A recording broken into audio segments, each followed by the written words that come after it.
నమస్తే, welcome to HM24.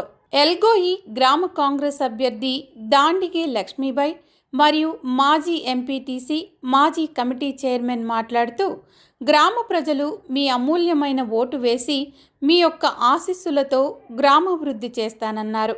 అణిచివేత ఎంతధికమైతే ఉవ్వెత్తున లేవద ఉద్యమం, హేళనతో మొదలైన పోరు నడుపుతుంది మహోద్యమం. నమస్కారం సార్. నమస్తే. మీ పేరు? నా పేరు దిర్గి వీర్శెట్టి. ఓకే, చెప్పండి సార్. ఇక్కడ మీ అభ్యర్థిని మీరు బలపరుస్తున్నారు, ఇక్కడ కాంగ్రెస్ అభ్యర్థిని లక్ష్మీబాయి గారిని. సో మీరు ఎలాంటి అభివృద్ధి కార్యక్రమాలు చేయబోతున్నారు ఇక్కడ గెలిస్తే కనుక? మా పార్టీ తరఫు నుంచి కాంగ్రెస్ పార్టీ అభ్యర్థిగా లక్ష్మీబాయి గారిని సర్పంచ్ అభ్యర్థిగా నిలబెట్టడం జరిగింది. గ్రామ ప్రజలందరికీ తెలియజేయడంగా అత్యధిక మెజార్టీతో బ్యాట్ గుర్తుకేసి గెలిపించమని మా యొక్క మనవి.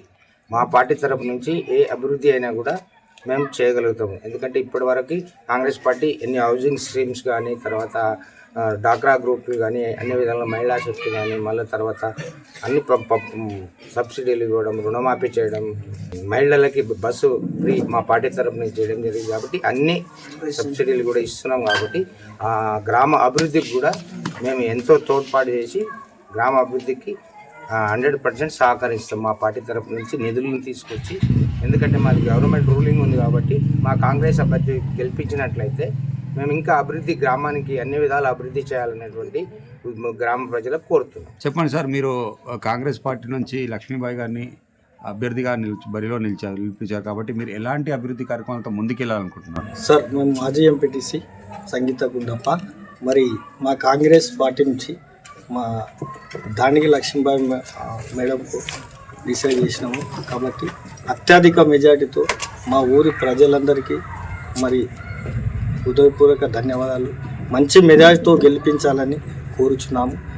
మాది కాంగ్రెస్ పార్టీ ఎందుకంటే రూలింగ్లో ఉంది కాబట్టి మా సీఎం రేవంత్ రెడ్డి గారు, మరి మా ఇక్కడ మండల్ ప్రెసిడెంట్ హనుమంతరావు పటేల్ గారు అందరి ఆధ్వర్యంలో ఇక్కడ అభ్యర్థిని నిలబెట్టడం జరిగింది. కాబట్టి మరి మేము అధికారంలో ఉన్నాము, కాంగ్రెస్ పార్టీ అధికారంలో ఉంది. ఏ ఫండ్స్ అయినా తెచ్చి మాకు అందరూ సహకరిస్తామని చెప్పారు.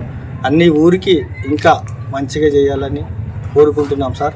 మరి అత్యధిక మెజార్టీతో గెలిపించాలని మా అభ్యర్థికి, మా ఊరి ప్రజలందరికీ పాదాభివందనాలు చేస్తాం. మనతో పాటు కొంతమంది యువ నాయకులు ఉన్నారు, వారి మాటల్లో తెలుసుకుందాం. గ్రామాన్ని ఏ రకంగా అభివృద్ధి చేయబోతున్నారు లక్ష్మీబాయి ఆధ్వర్యంలో? నమస్కారం అండి. నమస్కారం సార్.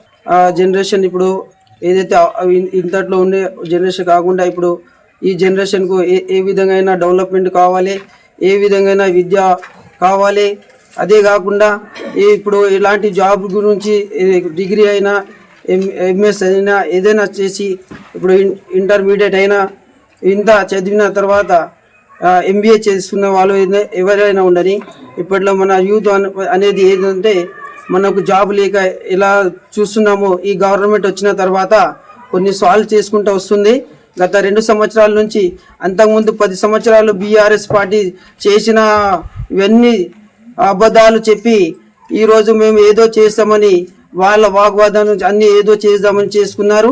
గతంలో చూసినాం, మొన్ననే చూసినాం సిటీలో మనము జూబ్లీ హిల్స్ ఎలక్షన్లో మంచి గట్టి మెజార్టీతో నవీన్ యాదవ్ గారికి ఒక యూత్ ముందుకొచ్చి, ఇంతకుముందు మనం ఏదైతే TRS గవర్నమెంట్ ఇప్పుడు అంటే BRS అయిపోయింది. అప్పట్లో ఏది గవర్నమెంట్ అయితే మనకు అన్ని విధాలుగా చెప్పి అభివృద్ధి చేస్తామని ముందుకు వచ్చారో వాళ్ళు అన్ని దాంట్లో ఫెయిల్ అయిపోయారు. మా దానికి లక్ష్మీబాయి పటేల్ సాని వరకు గట్టి మెజార్టీని గెలిపించి మా బాధ్యతగా మేమందరం ఉండి సహకరిస్తాము. వాళ్ళతో పాటు మేమందరము కలిసికట్టుగా ఈ గ్రామానికి అభివృద్ధి తోడుగా తీసుకుని వెళ్తాం.